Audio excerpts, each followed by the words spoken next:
selalu setia dalam hidupku selama-lamanya. Sepasti fajar merekati setiap pagi.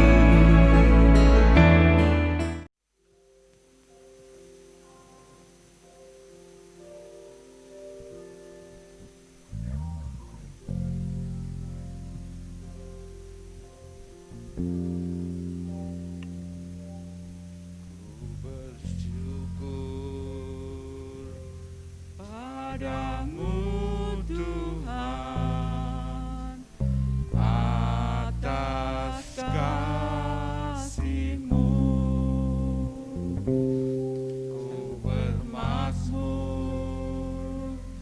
bagi nama-Mu yang kudus.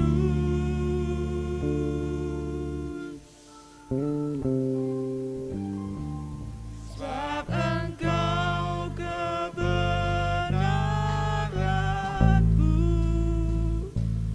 padamu ku percaya. Betapa mulianya Tuhanku, ku rindu menyatakan. Tinggikan diri-Mu mengatasi langit, kebesaran-Mu Tuhan mengatasi bumi. Tinggikan diri-Mu mengatasi langit, kemuliaan-Mu Tuhan mengatasi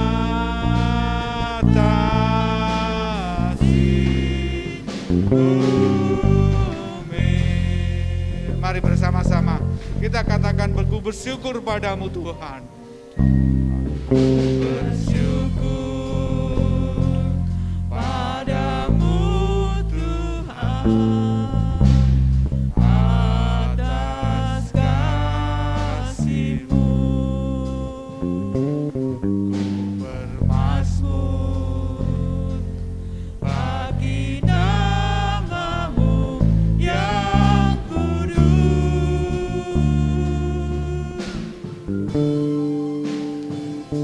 Sebab Engkau kebenaranku,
tinggikan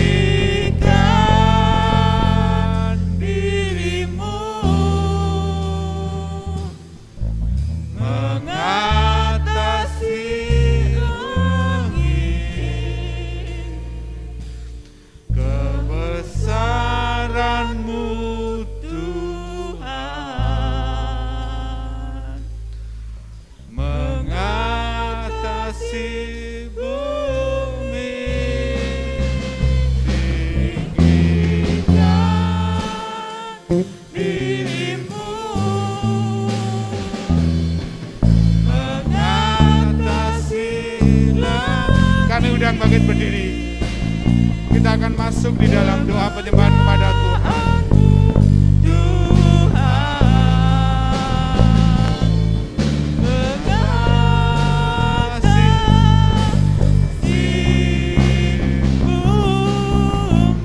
Kemuliaan-Mu Tuhan, Tuhan,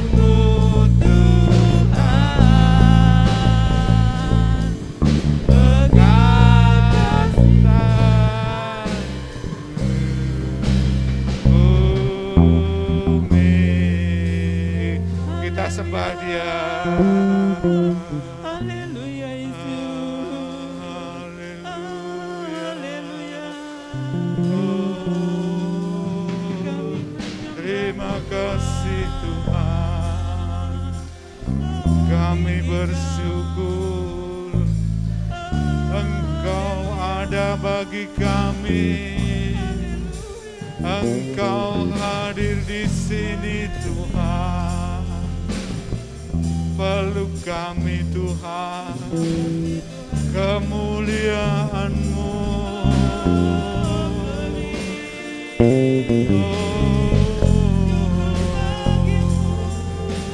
Haleluya Tuhan, terima kasih.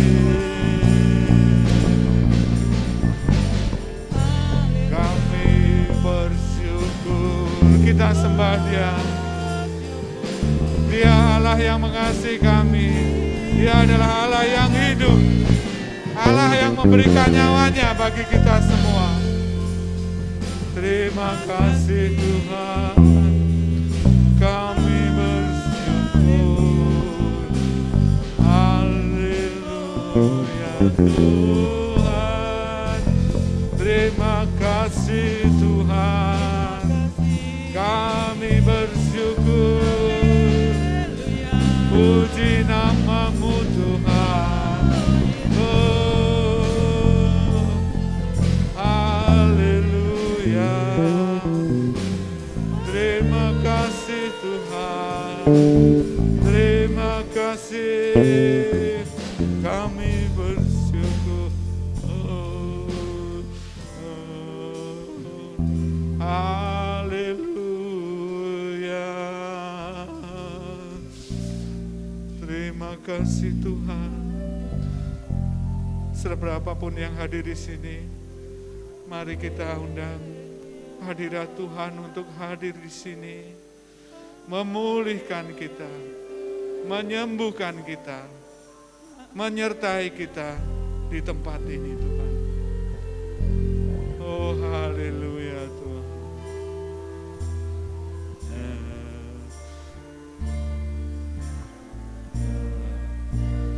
Tinggikan dirimu mengatasi langit, kebesaran-Mu Tuhan mengatasi bumi.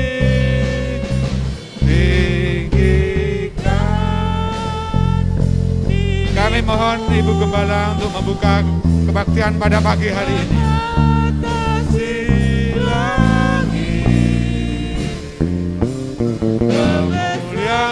Kemuliaan-Mu Tuhan, kemuliaan-Mu Tuhan, kemuliaan-Mu Tuhan, kemuliaan-Mu, kemuliaan.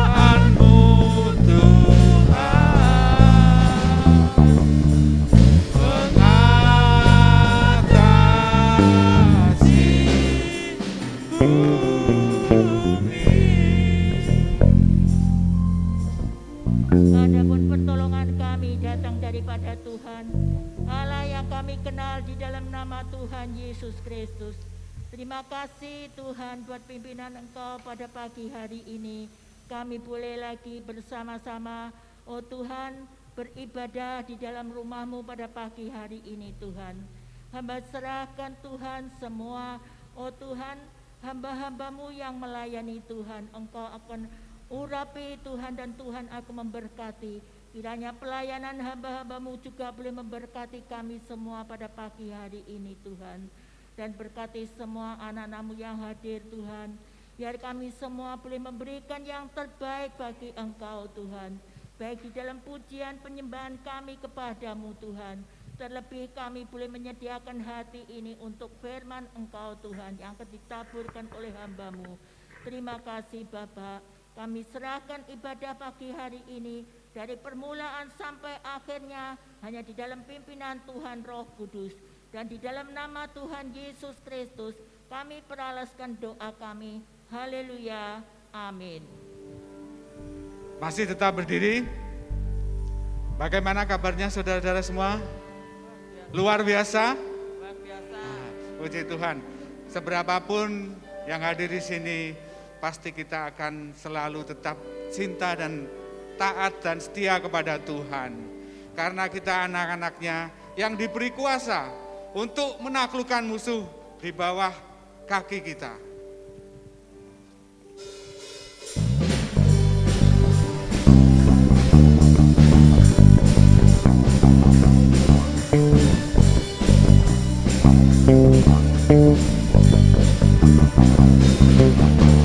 Ku diberi kuasa dari Raja mulia, menaklukkan musuh di bawah kakiku. Ku pakai kuasa dari Raja mulia. Bila Allah ada bersamaku, siapa jadi lawanku? Sungguh besar Kau Tuhanku, Engkau perisai hidupku. Ku berdiri dengan iman, iman dalam Yesus Tuhan. Kau yang memberi kemenangan, ku bersorak merayakan. Terpujilah Engkau Raja segala raja.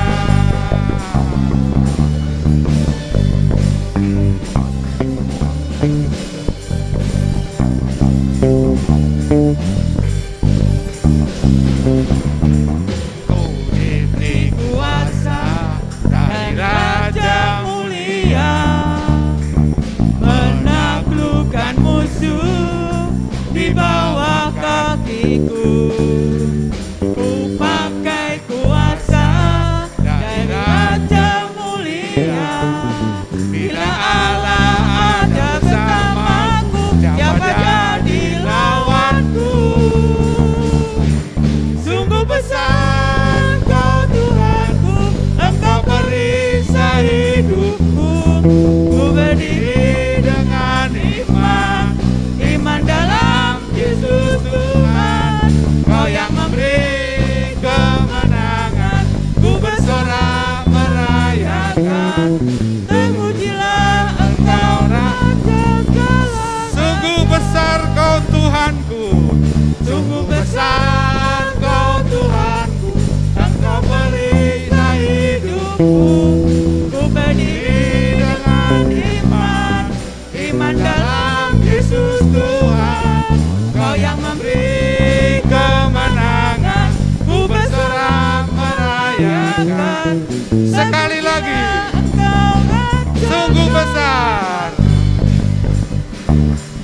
sungguh besar Kau Tuhanku, Engkau perisai hidupku. Ku berdiri dengan iman, iman dalam Yesus Tuhan.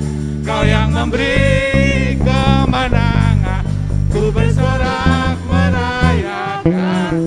Terpujilah Engkau Raja segala raja.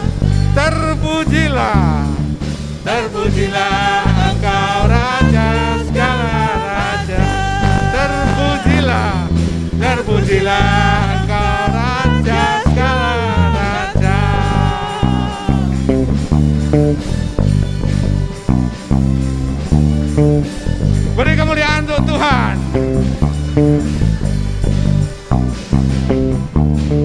Silakan duduk Bapak Ibu dan sekalian. Kalau kita menempatkan Tuhan di atas segalanya, Tuhan selalu memberi kekuatan. Musuh pun akan diinjak oleh kita karena Tuhan selalu memberi kekuatan di dalam kehidupan kita. Mari kita akan memberikan yang terbaik untuk Tuhan. Kami mohon Ibu Ida untuk berdoa persembahan pada pagi hari ini Tuhan, supaya kudus di hadapan Tuhan. Mari kita bersama-sama berdoa. Tuhan Yesus, Allah Bapa kami yang bertahta di dalam kerajaan surga, kembali pada pagi ini kami mengucap syukur Bapa atas segala kebaikan dan penyertaan Tuhan. Pada tengah ibadah kami Tuhan, kami boleh memuliakan Engkau, membesarkan nama-Mu Tuhan. Begitu puji-pujian yang kami naikkan kepadamu, Tuhan yang akan menyempurnakan pujian kami ya Bapa. Dan sebentar Tuhan, kami akan memberikan yang terbaik bagi Engkau. Kiranya Tuhan akan menguduskan tangan-tangan yang terulur. Kau akan memberkati kehidupannya, memberkati di mana saja hamba-Mu ini berada. Terima kasih Bapa, inilah persembahan kami yang sangat sederhana. Kami persembahkan hanya dalam nama Tuhan Yesus Kristus. Kami berdoa dan mengucap syukur. Haleluya. Amin.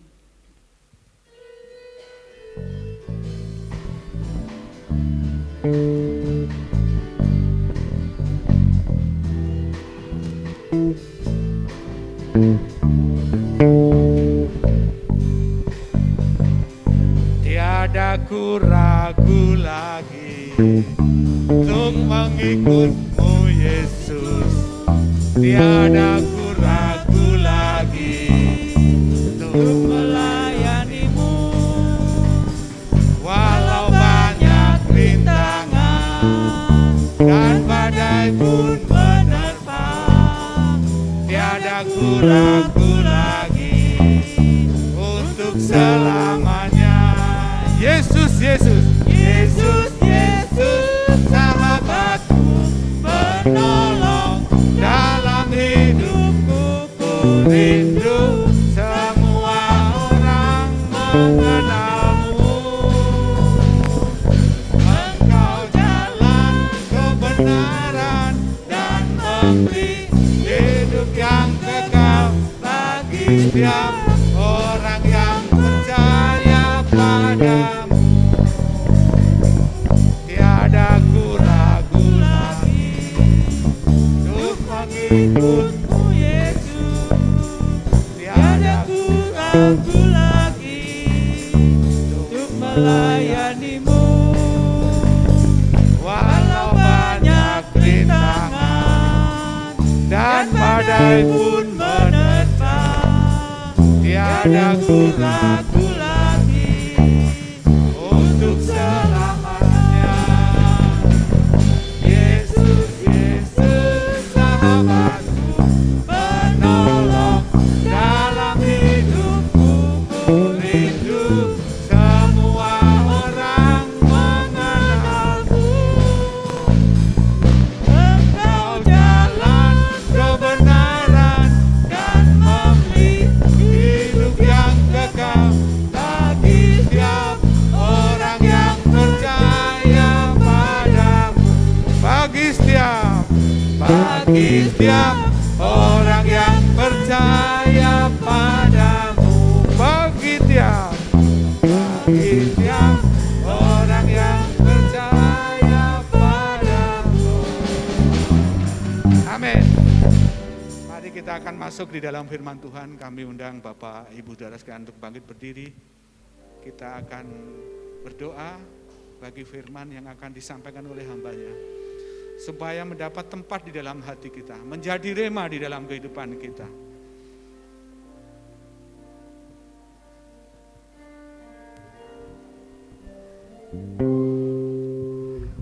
Hatiku tenang berada dekat-Mu. Kaulah jawaban hidupku. Hatiku tenang berada dekat-Mu. Kau yang pelihara hidupku. Pertolongan-Mu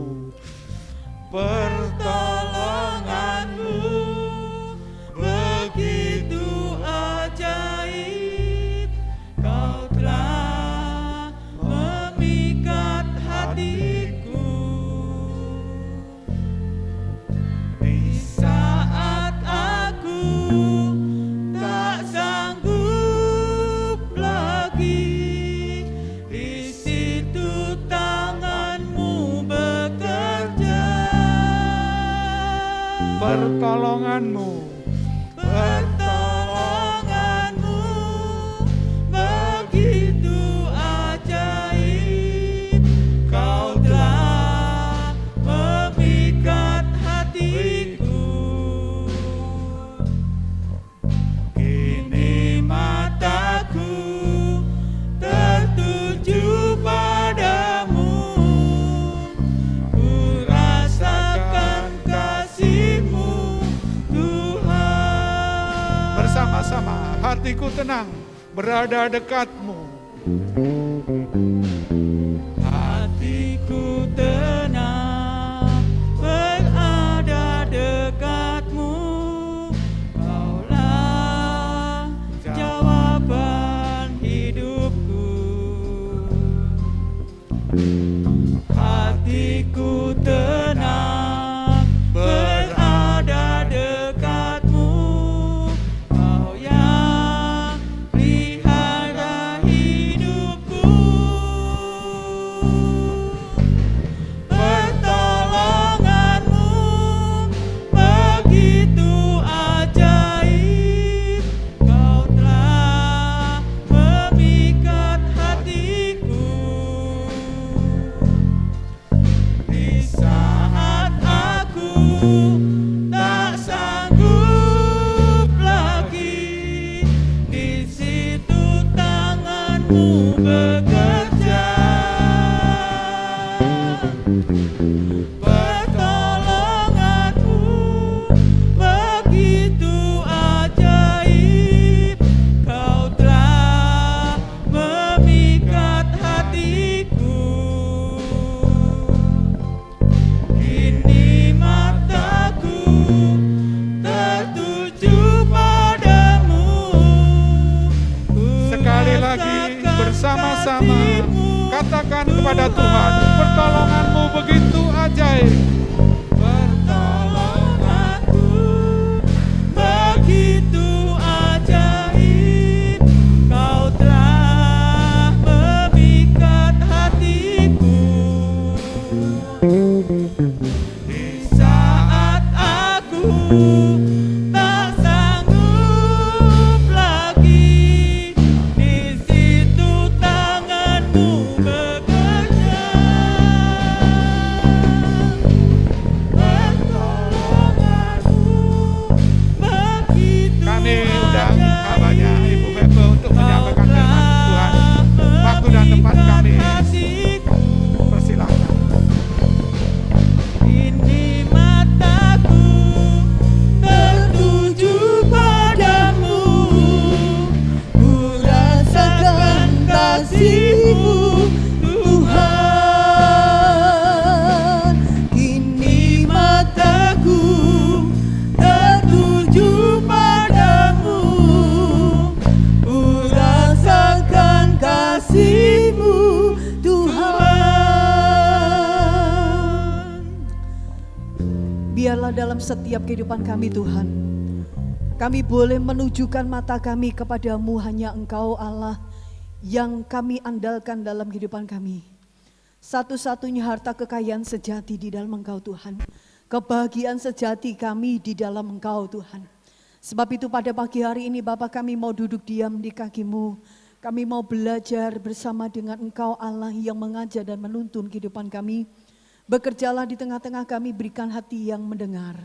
Berikan hati yang lembut, sehingga ketika firman Tuhan kami dengar, kami boleh menangkap.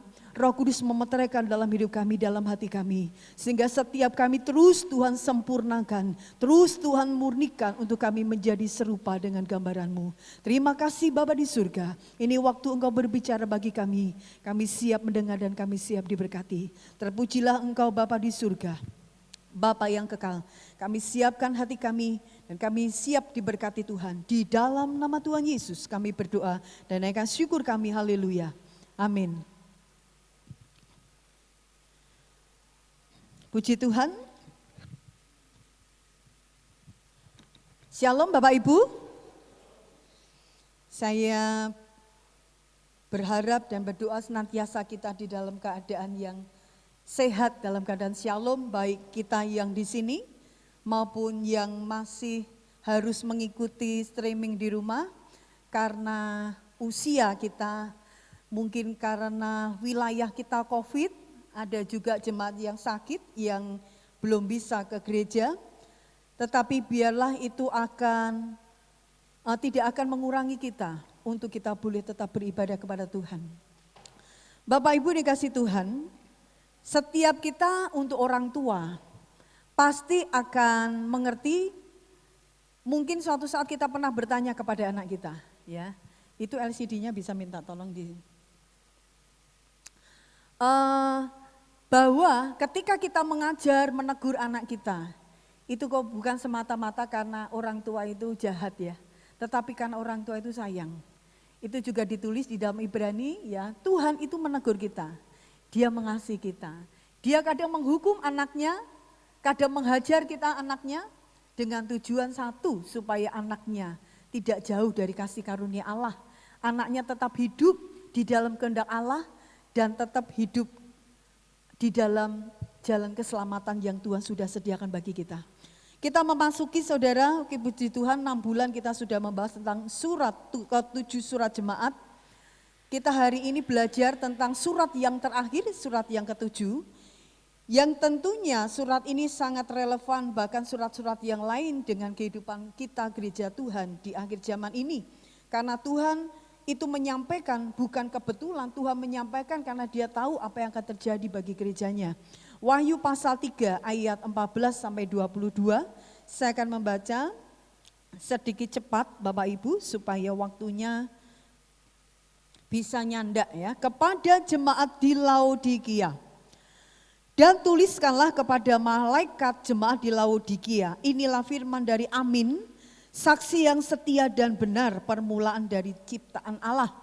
Aku tahu segala pekerjaanmu, engkau tidak dingin dan tidak panas. Alangkah baiknya jika engkau dingin atau panas. Jadi karena engkau suam-suam kuku dan tidak dingin atau panas, aku akan memuntahkan engkau dari mulutku. Karena engkau berkata, aku kaya dan aku telah memperkayakan diriku dan aku tidak kekurangan apa-apa. Dan karena engkau tidak tahu bahwa engkau melarat dan malang, miskin, buta dan telanjang. Maka aku menasihatkan engkau supaya engkau membeli daripadaku emas yang telah dimurnikan dari api. Agar engkau menjadi kaya dan juga pakaian putih supaya engkau memakainya agar jangan kelihatan ketelanjanganmu yang memalukan. Dan lagi minyak untuk melumas matamu supaya engkau dapat melihat. Barang siapa ku kasih ia ku tegur dan ku hajar. Sebab itu relakanlah hatimu dan bertobatlah. Lihat aku berdiri di muka pintu dan mengetuk. Jikalau ada orang yang mendengar suaraku dan membukakan pintu, aku akan masuk mendapatkannya. Dan aku makan bersama-sama dengan dia dan ia bersama-sama dengan aku. Barang siapa menang ia akan kududukan bersama-sama dengan aku di atas tahtaku. Sebagaimana aku pun telah menang dan duduk bersama-sama dengan Bapakku di atas tahtanya. Siapa bertelinga hendaklah ia mendengarkan apa yang dikatakan Roh kepada jemaat-jemaat. Puji nama Tuhan. Saya berdoa saudara supaya setiap kita jemaat Tuhan di tempat ini, semua kita memiliki telinga karena firman Tuhan disampaikan kepada setiap suratnya. Setiap orang yang memiliki telinga hendaklah dia memperhatikan. Mendengar itu memiliki pengertian memperhatikan saudara.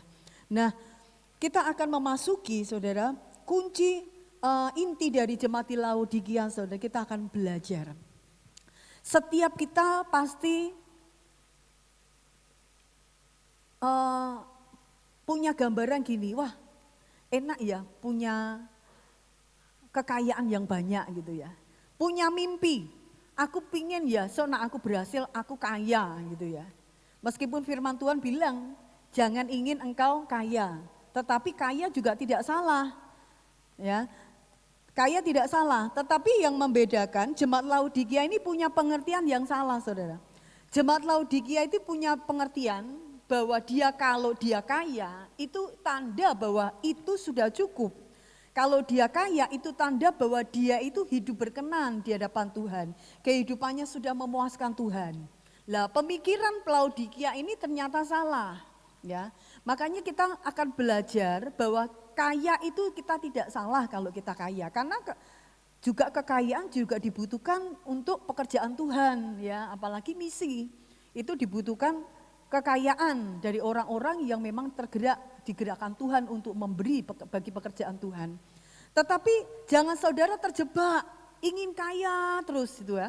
Sehingga ketika pikiran itu terjebak, saudara ingin kaya, akibatnya apa? Saudara bekerja banting tulang pagi siang malam, bahkan minggu dilampaui kerja gitu ya. Sampai lupa bagaimana caranya saudara harus membangun hubungan dengan Tuhan, sampai saudara lupa bagaimana saudara harus memiliki kewajiban untuk beribadah kepada Tuhan di hari Sabat Tuhan. Nah, Tuhan, karena kita harus menyadari saudara, harus menyeimbangkan. Ketika kita kaya, harus menyeimbangkan pikiran kita, harus sadar bahwa kekayaan yang kita miliki suatu saat tidak bersama-sama dengan kita lagi. Ya. Ketika suatu saat Tuhan panggil kita, kekayaan itu akan ditinggal. Sehingga kita hanya berkata, aku tak membawa apapun juga. Ya. Hanya pakaian yang melekat di tubuh jenazah saja. Yang nanti suatu saat kita akan berhadapan dengan Tuhan. Kita tidak membawa apa-apa. Sebab itu pagi hari ini pelajari yang indah. Supaya Tuhan membuat kita menyadari bahwa sesungguhnya jangan pernah puas ya. Nah, dengan keberadaan kita, dengan kekayaan kita. Mazmur 106 ayat 1, 19 sampai 20, maksud saya 19 sampai 20, di sana katakan mereka membuat, orang Israel itu membuat anak lembu di gunung Horeb, mereka menyembah. Mereka menukar kemuliaan mereka dengan bangunan sapi jantan yang makan rumput. Artinya apa saudara? Bangsa Israel ini bangsa yang dikasih Tuhan. Bangsa Israel keluar dari perbudakan Mesir, dia mengalami pemeliharaan Tuhan dan dia akan memasuki tanah Kanaan. Itu gambaran dari apa saudara? Hal-hal sesuatu yang bernilai kekal. Tetapi mereka di tengah jalan, pada waktu Musa, abdi Allah itu di atas gunung, mereka tidak sabar. Mereka mulai bangun sebuah bangunan sapi emas dan mereka mulai menyembah. Ini ganti Allah yang akan memimpin kita. Sehingga Tuhan marah saudara. Mereka dikatakan Alkitab di sana dikatakan mereka menukar kemuliaan mereka dengan bangunan sapi jantan. Nah, jangan sampai saudara, ketika kita mengejar kekayaan, kita mengejar kekayaan, kita menukar kemuliaan kekal yang sedang Tuhan sediakan dengan hal-hal yang bersifat fana yang ada di dunia ini, suatu saat kita akan berpisah. Kita akan lihat di dalam Wahyu pasal 14.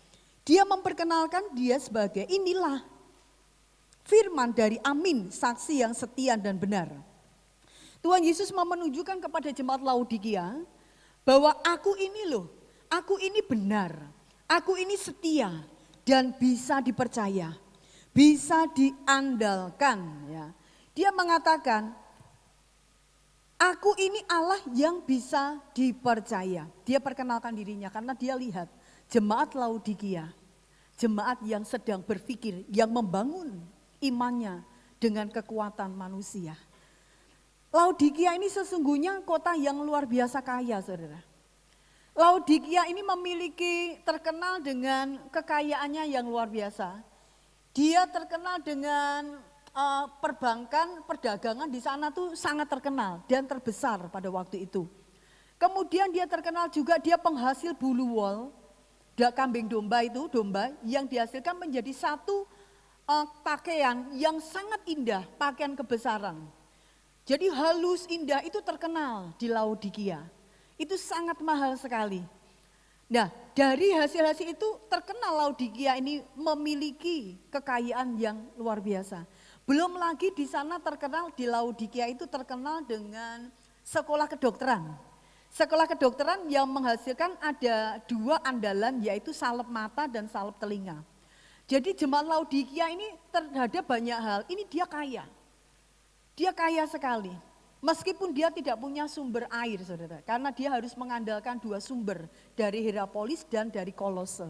Nah, tetapi mengapa jemaat yang kaya, jemaat yang tidak kekurangan apa-apa, bahkan pada waktu tahun 61 Masehi, jemaat ini kehidupan Laodikia ini mengalami gempa yang hebat.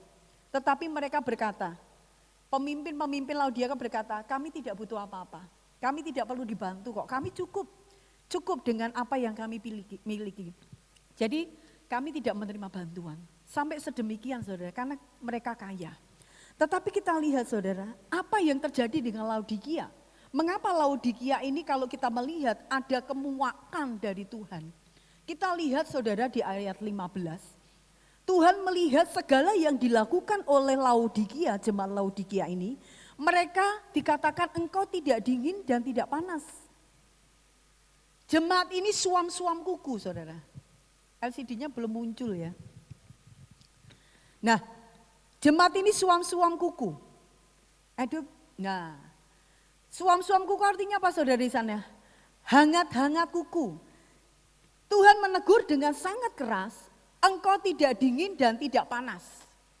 Jemaat ini jemaat yang boleh dikatakan orang Kristen, tapi enggak ada semangat gitu ya. Tapi kalau dikatakan enggak Kristen, dia kok kalau minggu ke gereja ya. Bahkan secara frontal, ada yang mengatakan dingin ini menggambarkan orang yang belum percaya Tuhan gitu. Kan tengah-tengah kan, belum percaya Tuhan, orang Kristen KTP dan orang Kristen yang bersemangat panas gambarannya. Mereka, Tuhan mau jemaat ini menjadi jemaat yang panas seharusnya. Bukan menjadi jemaat yang suam-suam. Sesungguhnya saudara, ayat ini memberikan memberikan gambaran dengan kondisi alam di Laodikia. Laodikia itu sebelah utaranya itu ada yang namanya sumber dari Hierapolis. Itu airnya panas saudara. Airnya panas sehingga kalau air panas dipakai pengobatan enak ya. Nah kalau yang sebelah utara itu dari Kolose, itu airnya dingin gitu. Saking dingin jadi sejuk, ketika diminum juga segar. Nah dari pertemuan ini masuk ke Laodikia, masuk di Laodikia itu sudah suam. Jadi Tuhan memakai keadaan alam untuk berbicara mengingatkan kepada jemaat di Laodikia. Engkau suam-suam kuku. Sama seperti air yang mengalir di Laodikia itu suam. Jadi ketika air di Laodikia diminum, itu dimuntahkan. Sama seperti ketika saudara pernah enggak saudara minum air, wah haus ini. Tiba-tiba rasa kaporitnya itu sangat kuat. Apa yang saudara lakukan? Apa saudara akan tetap telan? Mesti saudara kalau rasanya sangat aneh, saudara akan lepeh. Gak enak. Itu Tuhan memberikan gambaran seperti itu. Kehidupan kekristenan yang nanggung, ya, Kristen KTP gitu boleh katakan, itu keadaan yang sangat memuakkan Tuhan. Inti dari ayat ini Tuhan mau keadaan kita menjadi orang Kristen yang hangat, yang bersemangat. Kalau kita menjadi orang Kristen yang bergairah saudara. Menjadi orang Kristen yang semangat. Salah satunya juga ada keberanian untuk kita juga menyatakan keberanian kita untuk memberitakan kabar Tuhan. Injil itu kepada banyak orang. Itu salah satunya saudara. Nah kita lihat di sini saudara, mengapa keadaan ini ditegur Tuhan? Kalau kita kembali ke hukum kasih. Tuhan mengatakan kasihilah Tuhan Allahmu dengan segenap hatimu, dengan segenap jiwamu, dengan segenap akal budimu saudara. Jiwa itu saudara, mengapa harus melibatkan jiwa? Di dalam jiwa, kalau saya membuat lingkaran saudara, itu lingkaran luar itu paling pertama lingkaran luar itu gambaran tubuh kita. Di dalam lingkaran luar, lingkaran yang kedua tengah gitu, itu gambaran jiwa. Terus setelah itu ada lingkaran paling kecil, paling tengah gitu, paling dalam itu roh.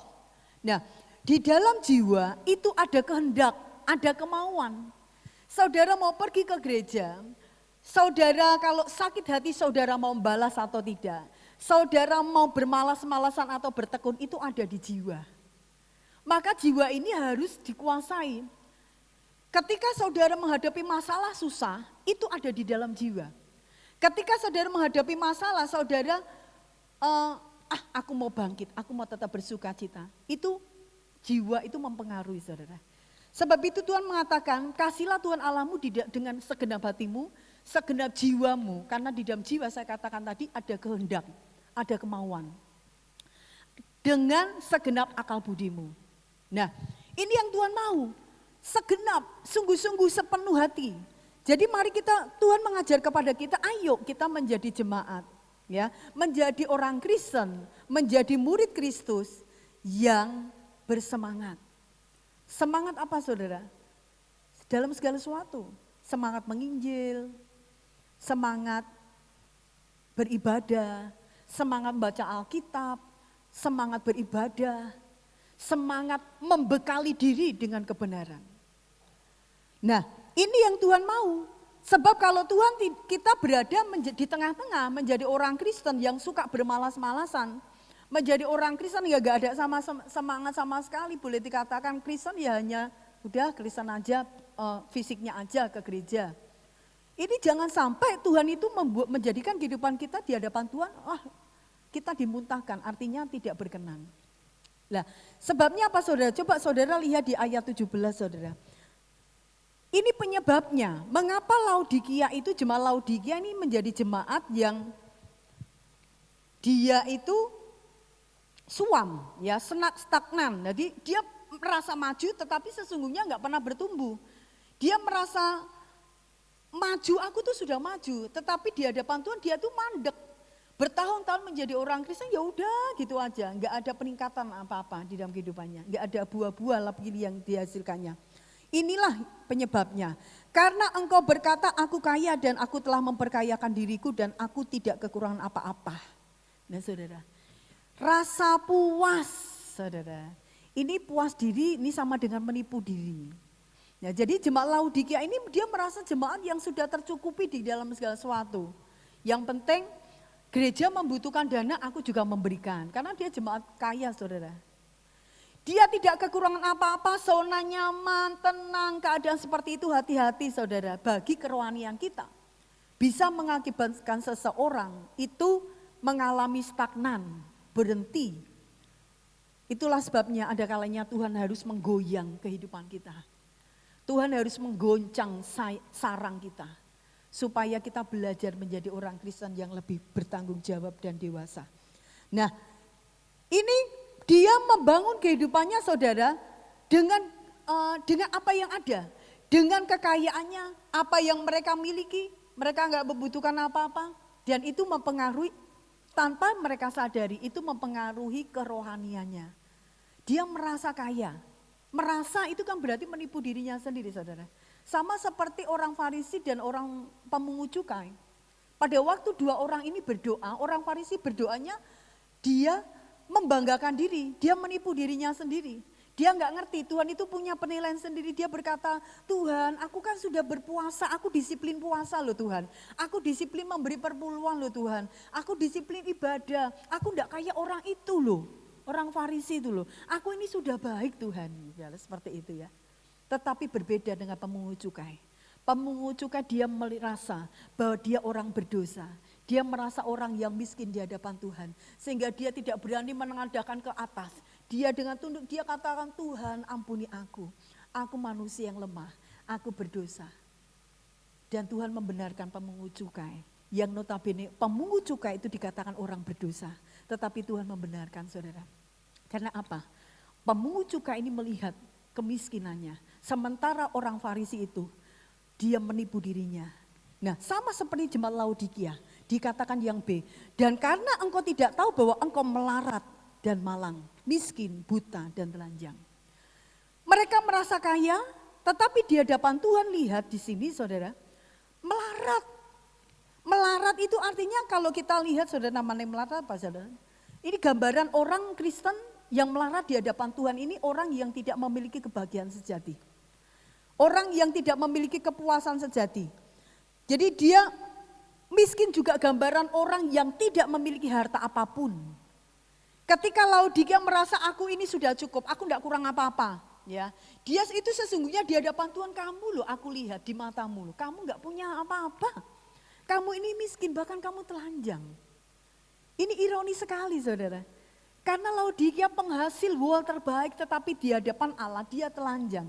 Gak punya harta apapun. Tidak memiliki apapun bahkan keadaannya sangat memalukan di hadapan Tuhan. Ini teguran yang keras. Tetapi Tuhan kalau kita lihat dia Allah yang baik saudara. Dia Allah yang baik. Dia tetap menegur. Dia tetap meminta jemaat ini untuk ingat kemiskinannya dan bertobat saudara. Nah, jemaat Laodikia ini kalau dilihat saudara, dia mungkin merasa kaya. Tetapi kita bisa melihat jangan-jangan kekayaannya ini memang untuk kepentingan dirinya sendiri. Bukan untuk membangun kerajaan Allah. Tetapi kepentingan kekayaannya dipakai untuk kemuliaan pribadinya sendiri. Itu yang membuat dia di hadapan Tuhan menjadi orang yang melarat. Sehingga Tuhan dikatakan ayat 20, lihat aku berdiri di muka pintu dan mengetuk. Jadi Laodikia kalau Tuhan berbicara seperti ini berarti Laodikia dia menjalani kehidupan kekristenannya tetapi di luar Tuhan. Karena Tuhan harus berkata ini aku berdiri di muka pintu dan aku mengetuk. Artinya apa saudara di luar Tuhan? Dia percaya pada Tuhan tetapi tidak mengandalkan Tuhan. Dia aktivitas di dalam gereja tetapi otoritas Allah tidak berlaku di dalam kehidupannya. Di dalam pekerjaannya dia tidak berlaku, dia hanya mementingkan keinginannya sendiri. Otoritas Allah kehendak Tuhan tidak berlaku dalam kehidupannya. Tuhan dibiarkan di luar. Boleh dikatakan gereja Laodikia ini gereja tanpa Tuhan. Karena apa? Tuhannya di luar. Sehingga Tuhan berkata, aku berdiri di muka pintu dan mengetuk. Jikalau ada orang yang mendengar suaraku, aku membukakan pintu. Tuhan tidak pernah paksa kita saudara. Tuhan tidak pernah paksa kita. Tuhan hanya sampaikan melalui firman-Nya bagaimana yang harus kita lakukan. Tuhan menciptakan kita dengan kehendak bebas. Mari kita akan melihat, membuka pintu. Tuhan senantiasa ada di depan pintu dan dia akan ketuk pintu hati kita. Dia enggak akan paksa. Tetapi ketika kita membuka hati, mempersilahkan dia masuk, maka dia akan bertahta dalam hidup kita. Dan izinkan dia memimpin kehidupan kita. Nah saudara kita akan lompat saudara. Ayat 18 saudara, ada 3 kekayaan, harta kekayaan yang Tuhan tawarkan kepada jemaat di Laodikia ini saudara. Kekayaan yang pertama dikatakan, maka aku menasihatkan engkau supaya engkau membeli daripadaku emas yang telah dimurnikan dalam api, agar engkau menjadi kaya. Ini harta kekayaan yang pertama saudara. Jadi mari kita kejar harta kekayaan yang bernilai kekal ini. Yang pertama ini, harta kekayaan membeli emas dari yang telah dimurnikan. Ini berbicara tentang apa saudara? Kehidupan yang rela, dimurnikan. Iman yang rela untuk terus diuji. Di dalam Ayub pasal 23 ayat 10 di sana katakan, Tuhan ketika engkau menguji aku, maka aku akan keluar menjadi seperti emas. Kehidupan kita akan terus diuji Tuhan saudara. Kehidupan kita akan terus dimurnikan Tuhan. Sebab itu firman Tuhan tadi mengatakan relakan untuk hati kita bertobat. Relakan hati kita untuk dimurnikan saudara. Mungkin itu ujian dimurnikan lewat apa? Lewat kehidupan komunitas. Makanya menjadi orang Kristen gak boleh juga pindah-pindah. Karena kalau kita pindah-pindah sama dengan kita ini sedang menolak didikan Tuhan. Karena ketika kita bertumbuh bersama-sama, kita saling digesek satu dengan yang lain, di situ akan muncul kualitas karakter ilahi yang Tuhan cari. Apakah di dalam keadaan terjepit? Apakah di dalam keadaan gesekan? Dalam keadaan ekonomi saudara morat-marit? Apakah masih ada karakter yang mengucap syukur? Masihkah ada karakter yang tetap teguh? Masih adakah iman yang tetap kuat? Tidak mundur sama seperti Ayub. Ayub menghadapi persoalan yang berat saudara. Saya pikir tidak seorang pun yang mungkin bisa kuat. Tetapi Ayub luar biasa. Dia tidak menyangkal, dia tidak menyalahkan Allahnya. Tetapi dia tetap hidup bertekun.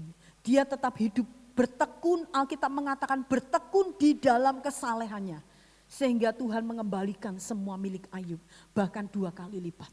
Ini upah dari orang yang bertekun. Tuhan itu Tuhan yang baik saudara. Dia minta kita taat. Bukan untuk mengikat kita.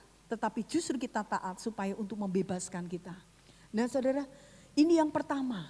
Harta kekayaan yang Tuhan mau. Kita ini membeli emas, Laodikia harus membeli emas sekalipun dia kaya.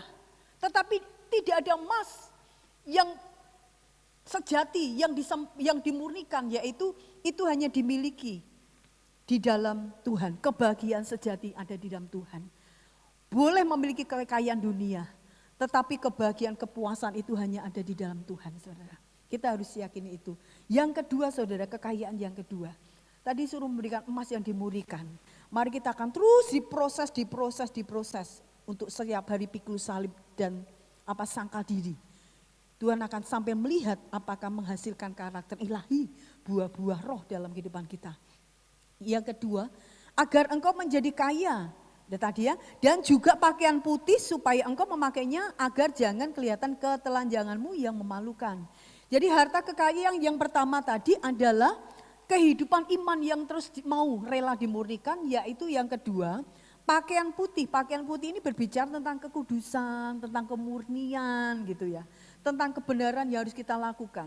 Saudara, kalau kita mendengar kata kudus gitu, wih ngeri. Kudus, apa ada tuh orang manusia itu kudus, saudara? Coba 1 Petrus 1 ayat 16. Di sana dikatakan, sebab kuduslah kamu, sebab aku ini kudus. Ya, 1 Petrus 1 ayat 16 katakan, sebab kuduslah kamu, sebab aku ini kudus. Kalau Tuhan memerintahkan kuduslah kamu, aku ini kudus gitu ya. Itu artinya Tuhan itu tahu bahwa kita ini punya potensi untuk hidup kudus, bukan dengan kekuatan kita, tetapi dengan kekuatan Roh Kudus. Apakah orang yang berdosa itu hidup kudus? Bisa, saudara. Ya bisa. Apa bedanya? Apakah orang kudus itu tidak bisa jatuh dalam dosa? Bisa. Orang yang kudus itu masih bisa, saudara. Karena kita manusia lemah, masih hidup di dalam tubuh yang fana. Cuman yang membedakan orang yang hidup kudus, ketika suatu saat orang ini melakukan hal yang salah di hadapan Tuhan, meskipun itu kecil, orang ini punya sinyal, saudara. Orang ini peka. Waduh, aku sudah salah. Mungkin ngerasani ya, hal yang sepele. Waduh, aku udah ngerasani. Kalau orang ini punya hidup kudus, dia akan langsung tek. Dia akan peka dan sadar diri, dia akan berkata, Tuhan ampuni aku Tuhan. Bahkan ketika dia tidak ibadah hari Minggu, dia tahu. Langsung dia minta, Tuhan ampuni saya hari ini tidak ibadah. Tuhan ampuni saya, aku hari ini telat bangun, bahkan seperti itu saudara.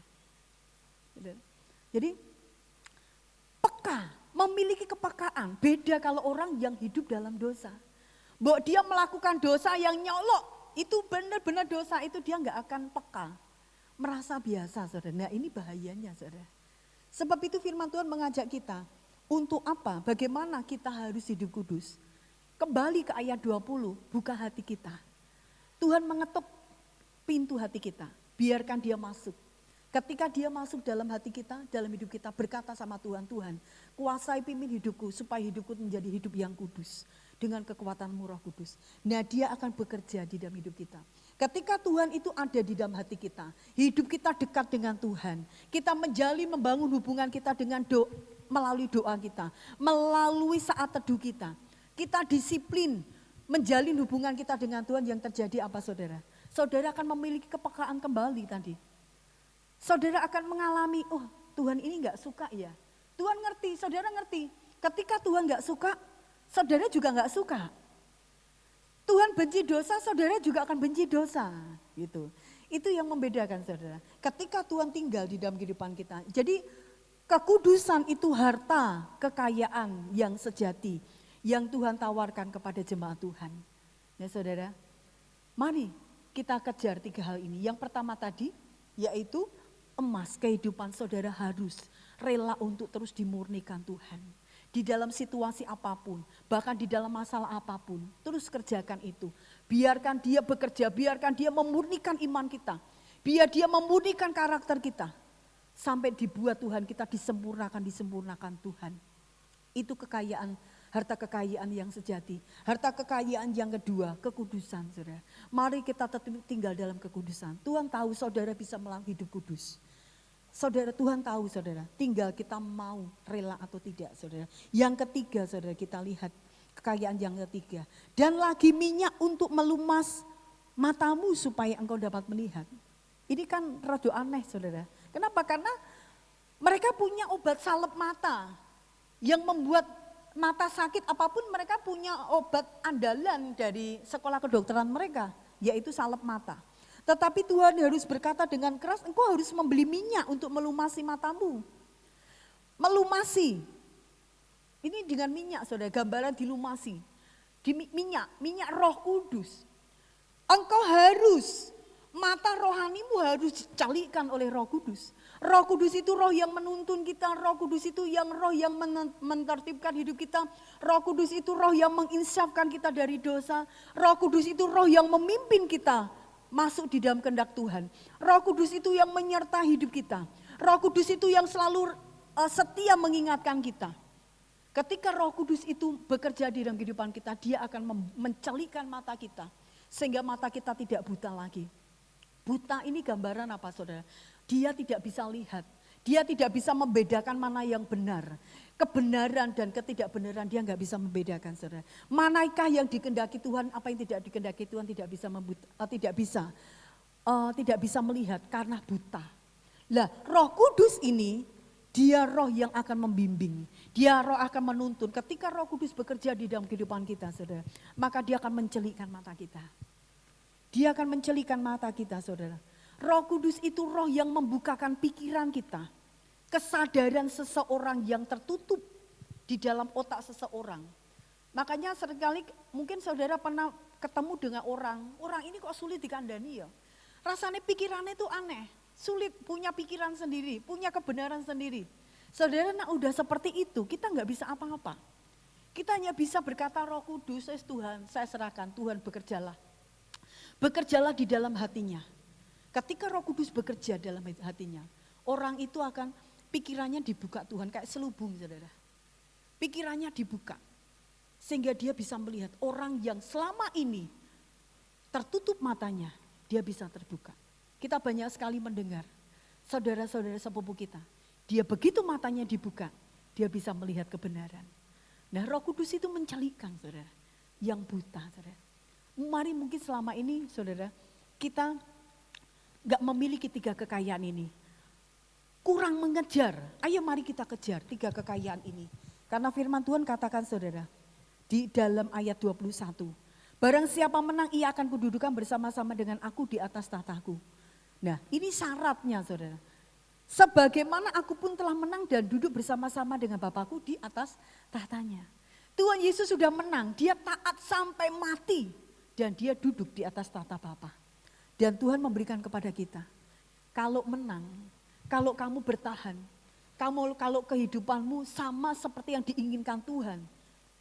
Apa yang Tuhan mau kamu lakukan, kamu menjadi orang yang menang.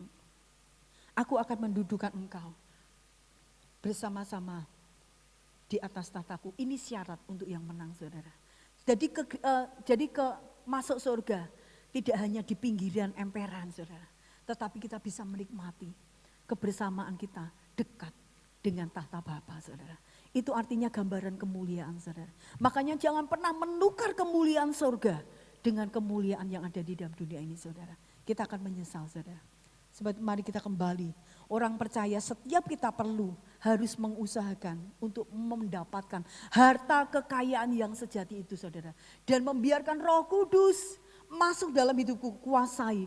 Persilahkan engkau masuk, kami persilahkan engkau bekerja di dalam hidupku. Dan biarkan dia yang menguasai kehidupan saudara dan saya. Sampai kita mendapatkan kekayaan sejati itu kita miliki dalam kehidupan kita. Amin. Saja untuk kita semua bagi berdiri saudara. Kita akan menaikkan pujian lama saudara. Roh Allah yang hidup penuhiku. Mari berdoa saudara. Roh Kudus itu roh penuntun saudara. Ketika kita percaya kepada Tuhan, dia ada di dalam hati kita dan menjadi meterai. Tetapi kita harus perlu untuk terus dipenuhi hidup kita dengan Roh Kudus. Membiarkan Roh Kudus bekerja dalam hidup kita. Katakan di hadapan Tuhan saudara. Roh Kudus kuasa hidupku. Roh Kudus aku mau. Aku buka hati untuk engkau berbicara dan masuk kuasa hidupku menjadi Tuhan dan pemimpin dalam setiap kehendakku. Roh Allah yang hidup penuhiku, Roh Allah yang hidup pulihkanku. Turunlah urapan ke atasmu, membangkitkan kuasamu.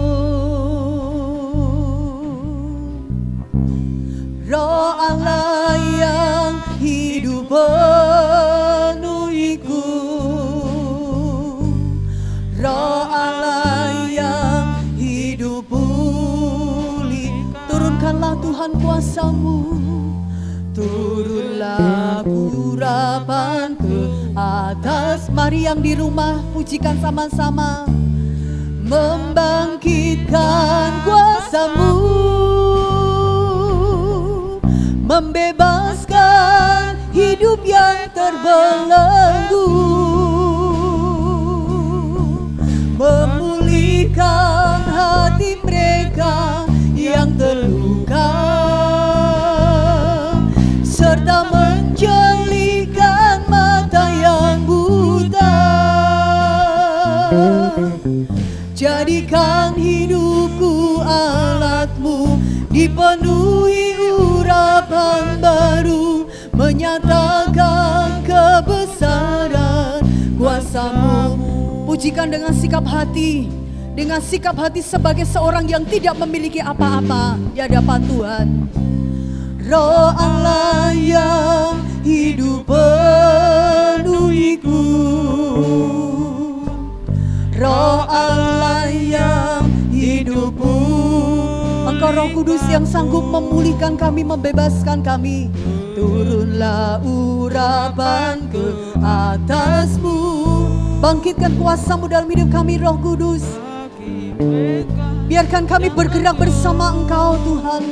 Roh Kudus, Roh Allah yang hidup penuhiku, Roh Allah yang minta Tuhan Yesus memenuhi hidup kita setiap hari. Turunlah urapan ke atas, membangkitkan kuasa-Mu Tuhan, membangkitkan kuasa-Mu, membebaskan hidup yang terbelenggu. Engkau sanggup pulihkan kami Tuhan, pulihkan hati mereka yang terluka, serta menjelikan mata yang buta. Jadikan hidupku alat-Mu, dipenuhi urapan baru, menyatakan kebesaran, bebaskan kami, membebaskan hidup yang ikatan segala keduniawian Tuhan, segala ikatan dunia. Tuhan sanggup bebaskan, lepaskan kami demi nama-Mu Yesus. Darah Yesus yang terus menguduskan, serta menjelikan mata yang buta. Jadikan hidupku alat-Mu Bapa. Ini rinduku, dipenuhi urapan baru, menyatakan kebesaran kuasa-Mu. Jadikan hidupku alat-Mu, dipenuhi urapan baru, menyatakan kebesaran kuasa-Mu. Haleluya. Saya akan berdoa saudara untuk kita semua. Saudara datang buka mulut saudara, akui segala kemiskinan kita di hadapan Tuhan. Bapa di dalam surga, Engkau Allah yang baik, Engkau Allah yang setia Tuhan. Engkau Allah yang layak kami andalkan dalam kehidupan kami.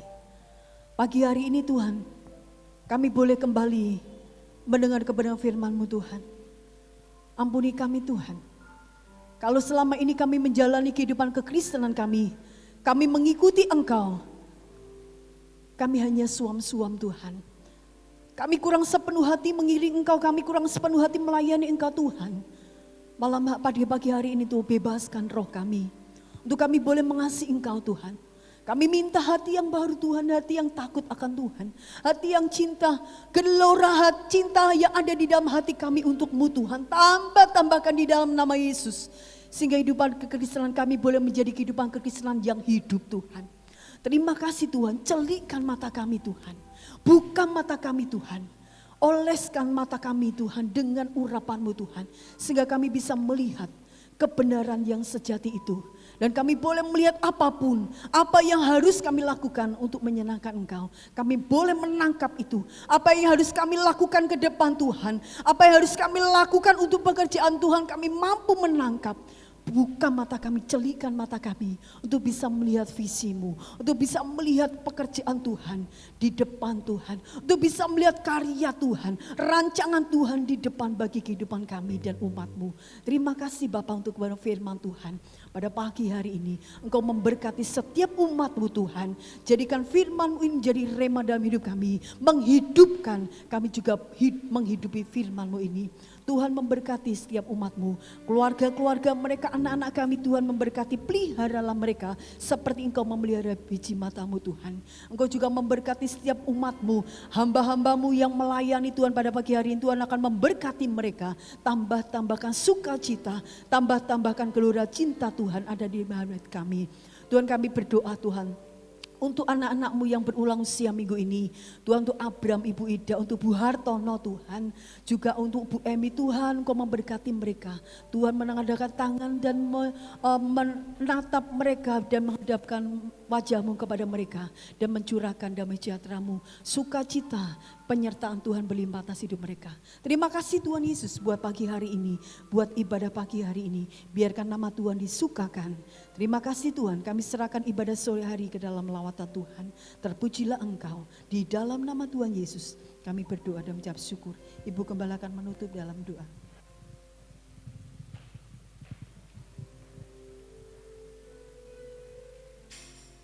Saudara-saudara dikasihi Tuhan, Tuhan memberkati engkau dan melindungi engkau. Tuhan menyinari engkau dengan wajah-Nya dan memberikan engkau kasih karunia-Nya. Tuhan menghadapkan wajah-Nya kepadamu dan memberikan engkau damai sejahtera-Nya.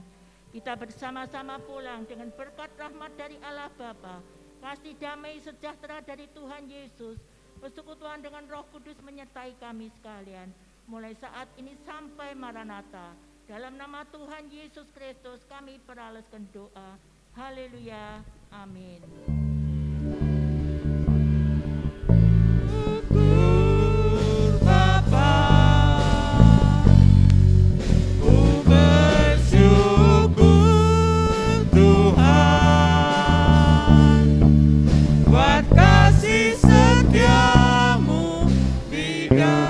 Hidupku ku bersyukur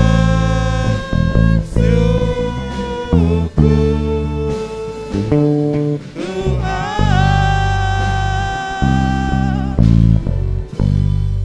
Selamat pulang, Tuhan Yesus memberkati. Selamat ulang, Tuhan Yesus memberkati.